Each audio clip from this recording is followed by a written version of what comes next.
BBMP news 9ಗೆ ಸ್ವಾಗತ. ಮೊದಲಿಗೆ ಮುಖ್ಯಾಂಶಗಳು. ಬೀದಿ ವ್ಯಾಪಾರಿಗಳ ಬಗ್ಗೆ ಇವತ್ತು ಸಾಕಷ್ಟು ಚರ್ಚೆ ನಡೀತಾ ಇದೆ. ರಾಜ್ಯ ಸರ್ಕಾರ ಮಾನ್ಯ ಮುಖ್ಯಮಂತ್ರಿಗಳ ಈ ತೀರ್ಮಾನವನ್ನು ನಾವು ಸ್ವಾಗತ ಮಾಡ್ತೇವೆ. ಆದರೆ ಇವತ್ತು ಬೀದಿ ವ್ಯಾಪಾರಿಗಳು ಆರ್ಥಿಕ ಶಕ್ತಿಯನ್ನು ತುಂಬೋದ್ರಲ್ಲಿ ಅವ್ರದ್ದು ಕೂಡ ಬಹಳ ದೊಡ್ಡ ಪಾತ್ರ ಇದೆ. ಮತ್ತು ಅವರು ಕೂಡ ಬೀದಿ ವ್ಯಾಪಾರಿಗಳು ಅಂತ ಹೇಳಿದ್ರೆ ಭಾಳ ಬಡ ಕುಟುಂಬದಿಂದ ಬಂದಿರತಕ್ಕಂಥವ್ರು.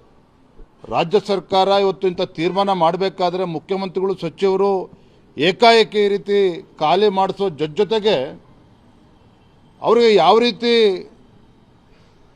ವ್ಯಾಪಾರ ಮಾಡೋದಕ್ಕೆ ಪರ್ಯಾಯವಾಗಿ ಜಾಗ ಕೊಡಬೇಕು.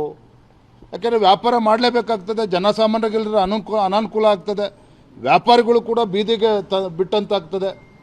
ಸೊ ಹಾಗಾಗಿ ಮಾನ್ಯ ಮುಖ್ಯಮಂತ್ರಿಗಳಿಗೆ ತಮ್ಮ ಮುಖೇನ ನಾನು ವಿನಂತಿ ಮಾಡ್ತೇನೆ, ಬೀದಿ ವ್ಯಾಪಾರಿಗಳನ್ನು ಅಲ್ಲಿಂದ ತೆಗೆದಾಕಂಥದ್ದು ಎಷ್ಟು ಮುಖ್ಯನೋ ಬೀದಿ ವ್ಯಾಪಾರಿಗಳ ಹಿತಾಸಕ್ತಿಯನ್ನು ಕಾಪಾಡ್ತಕ್ಕಂಥ ಜವಾಬ್ದಾರಿನೂ ಕೂಡ ರಾಜ್ಯ ಸರ್ಕಾರದ ಮೇಲಿದೆ.